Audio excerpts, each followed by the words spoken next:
Alright guys, we're in the last part of this trig exploration, and really the second part of this, second half of these notes is really not about the trig identities. I just want to clarify, those trig identities are just things I want to expose you to, so when you get to Algebra 2, Pre-Calc, you've seen them before.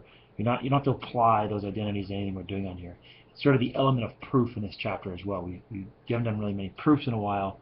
We just did a couple proofs of some trig identities. These last three questions are really just trig logic. So when I give you that equation, tell you to explain why the sine inverse, sine negative 1 is sine inverse of 1.5 doesn't make sense, give that some thought. And that's a minute, 2-minute thought in class that we would just pause and wait for. If you try it on your calculator, you'll see it doesn't work. That's one thing you might notice. But why doesn't it not work in the calculator? And I would prompt you to think about, what is 1.5? What does that really mean?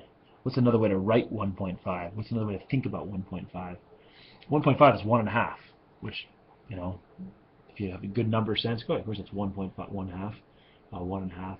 Think about another way to write 1.5. Maybe as an improper fraction. What is 1 and 1/2 as an improper fraction? And you realize that's 3 halves, a 3 over 2. The reason I'm writing it 3 over 2 is because this chapter is all about ratios. It's all about trig ratios. That 3 over 2, right now, there should be hopefully a bell or a light goes on or a bell goes off or something. Oh, wait a minute, now I know why that doesn't make any sense. Why does 3 over 2 not make sense for sine inverse? And just to clarify, this would be okay. If this was tan inverse, it would be okay. This would not work for for sine inverse or for cosine inverse. Why would that not work for sine inverse? And if you understand the sine ratio, hopefully it's jumping right out at you. The sine ratio is the opposite over hypotenuse ratio. Why would that not make sense? Why can that not be 3 over 2? And then hopefully it's obvious now. The hypotenuse always has to be the longest. So you can never get a fraction here that's greater than 1. Uh-oh. Sorry about that. I do not want to update my Oracle, America, Java, whatever the heck they asked for. So the hypotenuse can never be smaller than one of the legs. Same thing for the cosine ratio. The adjacent side can never be larger. So you're never going to be able to take the inverse of something that's greater than 1. So hopefully that makes sense. Think about that. Jot something down there for your answer. When you're ready, go on to the next one, which is another tricky question about trig logic. If the sine of x is equal to the cosine of y, how does x relate to y? And try to explain that. It's a hard thing to explain, a hard thing to kind of put into words, but give it a try. Hopefully one thing you're attempting on all these is drawing a triangle. Okay, what does that even mean? Sine of x, well, let's say x is an angle. Let's say I call that x. What would the sine ratio be? And I've seen people do this with numbers. They'd call this like 3 and this 4, that 5. They put Pythagorean triple numbers on there. You don't need to do it that way. The sine ratio is opposite over hypotenuse. So put some sort of label. You could do O over H if you wanted. I'm going to use A and C. Just some variables. You can use numbers if you wanted. So the sine of x is comparing this, A over C. Now the cosine of an angle, y, happens to be the exact same thing. Adjacent over hypotenuse. So that sort of makes sense why these are equal. It doesn't answer the question, how does x relate to y?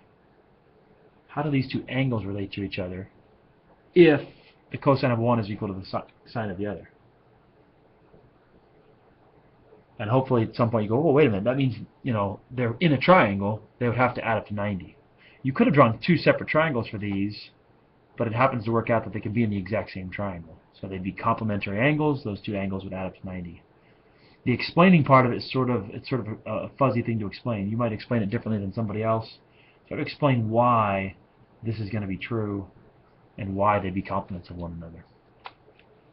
And the last one is just a sort of an algebra problem. So give you a second, try to find each side length. And it involves everything we've done in this chapter: trigonometry and Pythagorean theorem. So hopefully something that jumps out at you, go, oh, they gave me a 21-degree angle. They gave me an expression for the adjacent side. They gave me an expression for the hypotenuse. adjacent over hypotenuse is cosine. So you can write a cosine ratio. 5x plus 27 over 15x. It's a little messier than what we've done in the past, because in the past these haven't had variables. You know, you got x over 5, or x over 15, or 5 over x. You didn't have variable over a variable. The messy thing is you're going to be multiplying decimals. So figure out what the cosine of 21 is, and then multiply that by 15x. And I believe the cosine of 21 is approximately 0.9335804. If you multiply that by the 15x, you get something really, really, really close to 14x. And it's, you know, it's really, algebra is pretty simple, but it's messy with all the fractions and decimals on there. Oh, sorry, all the decimals on there. Subtract the 5x, divide by 9, and you get x is 3. And then you're just plugging those values in. Find each side length. 3 times 15 would give you 45 for the hypotenuse. 3 times 5 is 9. 9 plus 27. Sorry, 3 times 5 is 15. 15 plus 27 is 42. And then how the heck do you find this one over here? Hopefully I realize you have two of the sides. You can now use Pythagorean theorem. So here's the trig part of it. A little Pythagorean theorem. 42 squared plus y squared equals 45 squared. And you should end up with 16 if you do it right. So there's your lesson for the day. Enjoy. Hopefully it wasn't too complicated. We'll see you Thursday. Take a little test on Friday.